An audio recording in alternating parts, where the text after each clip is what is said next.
So good evening. This is a continuation of what we have done in the today's morning class, and I am just preparing a recorded class of whatever we have missed to discuss. So in the beginning, we have discussed today what is the meaning of a set. So I got the answer from many students. They said that set is a well-defined collection of objects. So I was very happy that many of them had mentioned this word well defined. So this well defined is very important, and many of them mentioned this, and some of them missed this word. So this word is very important. So well defined. So what do you mean by well defined? So in maths, there are certain words like honest and maybe good, beautiful. Such words don't have a meaning because it cannot be measured. In maths, we cannot measure these things, so we don't define. We don't consider that as well defined. So whenever a set includes or whenever a statement includes such words, we consider that it is not well defined. Or it may be in one of the question banks they have given set of dangerous. So dangerous is also not well defined. Dangerous for somebody may not be dangerous for another person. Somebody is frightened of a snake, but another person wears it like a garland. So it's not well defined. So these are the things which you should look for while checking whether it is a set or not. On the other hand, we have certain well defined sets. So for which I have actually given the example. Many people gave me the example of set of vowels. When I asked them, immediately they answered what is the set of vowels. Then when I said set of days in a week, that also they were clearly able to mention. And the years, set of the months in a year, set of months in a year.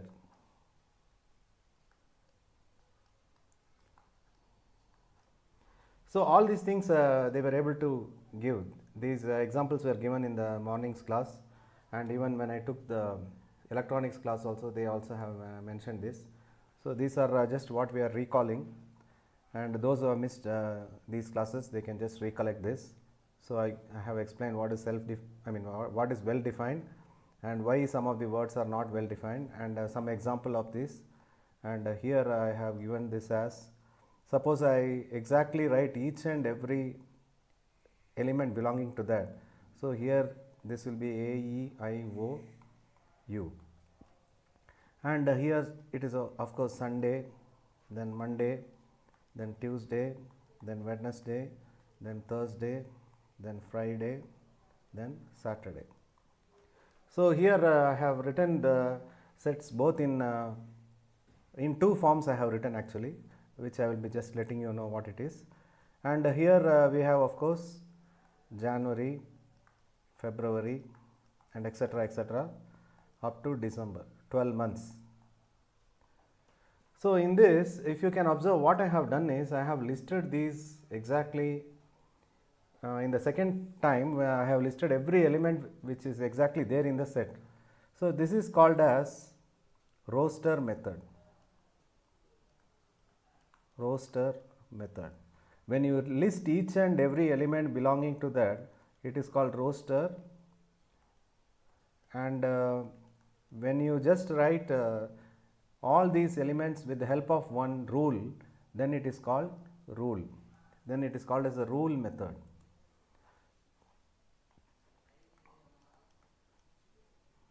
So here all these elements I have mentioned in the form of a rule. So this is a rule.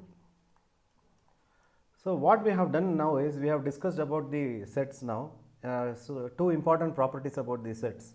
One is what is the definition, then another is representation. We can do this by two ways. In the morning's class we have discussed all these things, and I got a very good reply from all the students. But at the same time, I would like to warn you also, because there are so many critical questions which may not be so simple as this, which will involve certain mathematical statements. Set of all elements x such that x square minus 5x plus 6 is equal to 0. So when you get such things, you may be confused little. So but I will clearly explain to you while doing the problems. For example, we can also have a rule like this: x such that x square minus 5x plus 6 equal to 0. So when I ask you like this, now I have actually mentioned in rule method, but the same thing you can write in roster method like this.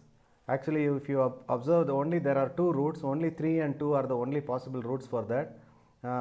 So here it involves your knowledge about polynomials, quadratic equations, roots, and so many things. So that is why it may not be simple like what I have shown you previously. It may be a question like this. So 5 and 6, 3 and 2 are the roots of this equation. So the set is nothing but 3 and 2. So like this we have discussed a few things now. Now in the second, after all these things I will surely recapitulate everything. Now coming back to the next one, supposing I go to the next part of this. In the sets we can have many types of sets, different types. Supposing the set contains only one element, then it is called singleton set. Supposing the set does not have even one element, does not contain even one element, then it is called as a null set, and it can be written in empty braces, or sometimes it is written like this. So then this is a null set, meaning of null set. Other than this, we also have what is called as a finite set. Finite set is a set in which there are finite number of elements, and we also have infinite set. So these are the different types of sets. Then here now I would like to clearly illustrate to you one important example. Suppose you have A is equal to A, B, C, D, and I have B is equal to 1, 2, 3 and 4. So if you observe in both these sets, you can observe that there is something same or something common. What is that? Is the number of elements of the set A is 4, number of the elements in set B is also 4. So when you have like this, then we call it as both are equivalent sets. We call that they are equivalent sets. When can you say two sets are equivalent sets? When the number of elements of the set, first set and the second set with which you are comparing, if both are same, then we call it as equivalent sets. But you can observe that these are not actually equal sets. They are equivalent but not equal. So about that also you should know what is that equivalent. Then we also should discuss what is equal. So what is meant by equality of sets? When can you say two sets are equal? You can say two sets are equal when the number of elements are also same and the same elements are there but in a different way. It might be arranged in a different way. Suppose we have A is equal to A, B, C, D. This is one set. And you have another set, let us say B is equal to CB, AD. Or you can have another one set, let us say C is equal to DA, BC. In all these cases you can observe that the number of elements of A is also 4. The number of elements in B is also 4. The number of elements in C is also 4. So with this we can say they are equivalent.